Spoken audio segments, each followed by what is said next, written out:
way to Lake City, Colorado. Starting yesterday, there's a fire that broke out, and so this is what we're currently driving through.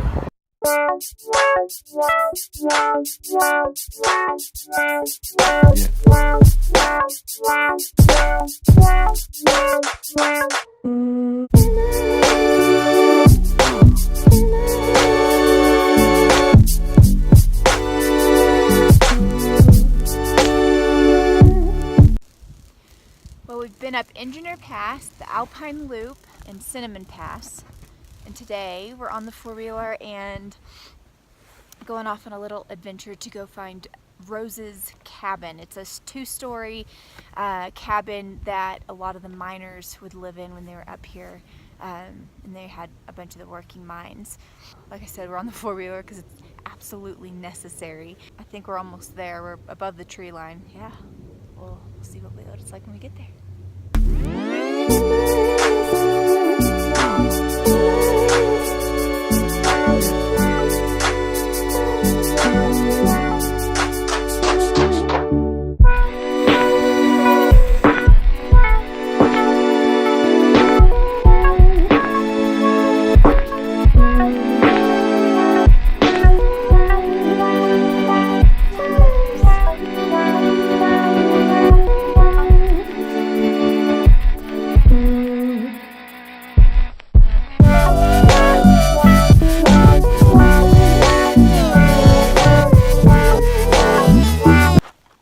At this elevation, which is 12,600 feet, like you saw in my screenshot, it's extremely desolate up here. I can't imagine what it's like during the winter.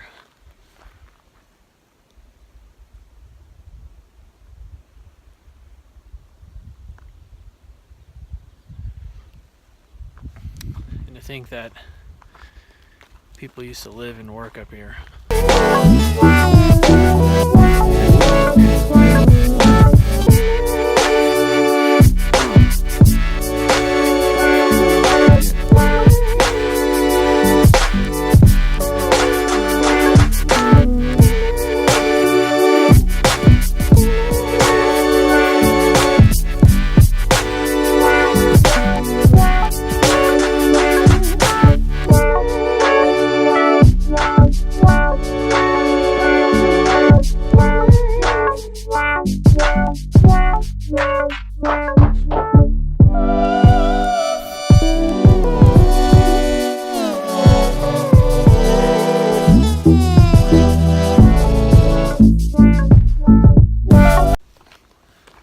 So behind me is a blacksmith shop that was built in the 20s. Obviously with the crazy weather that they have up here during the winters, and the fact that it's so barren up here because we are above the tree line, which indicates we're at least above 11,500 feet, probably 12,000 feet. Things just don't last very long up here. Like I said, the workshop was built in the 20s. It was kind of reconstructed in 2012, and this is where all the metal works happened for the people in the mines who were staying here while they were up here working, which is where we're heading next.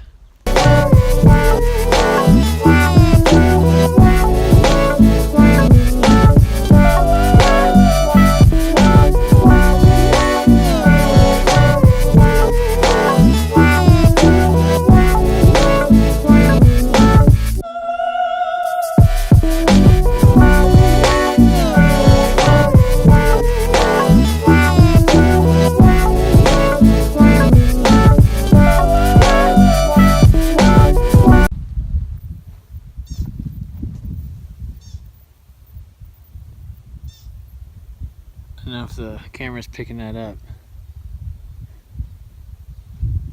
That little squeaking noise. Damn it. Wait, stop.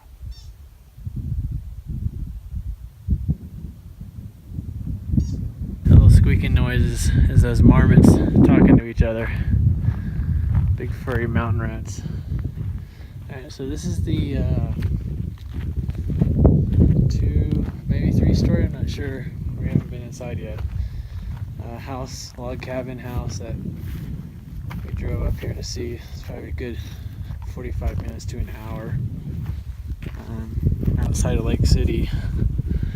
And this is where all the miners used to stay while they were up here in the holes, in the trenches.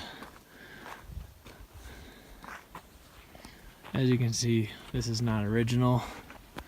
This too probably has been restored just due to the fact that it's so harsh up here.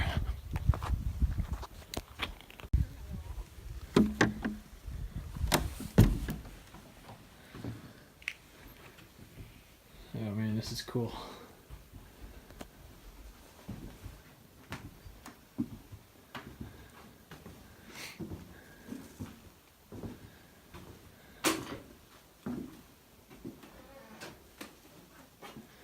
Yeah, so here we go. Restored in 2014.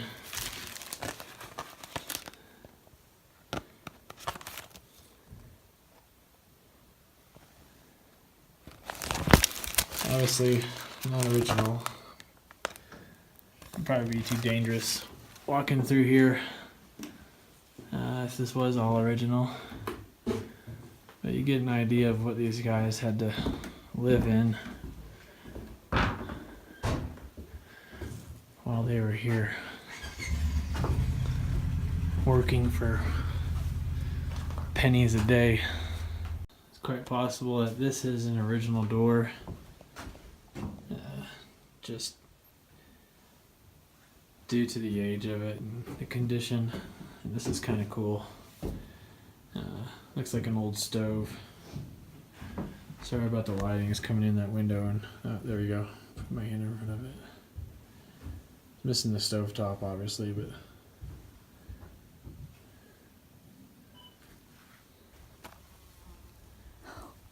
is that what are those things? Gosh, what is it called? Now I can't think of it. No, I don't something. That's a cool rock, right? But I mean, is it really kind of surprising you found it up here? It's so cool. I love rock. So here we are at the Golconda Boardinghouse. A little bit about this place. Built in the 1920s, or actually 1920. They mined and extracted gold, silver, lead, zinc, and copper. And the word Golconda comes from a region in India where the world's most precious gems were mined, including the Hope Diamond.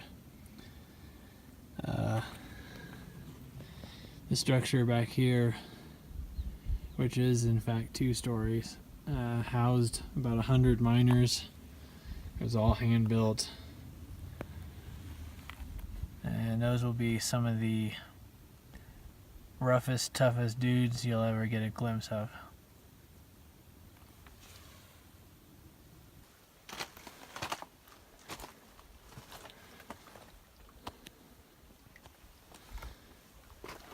If I had to guess, this is probably the entrance to the old mine,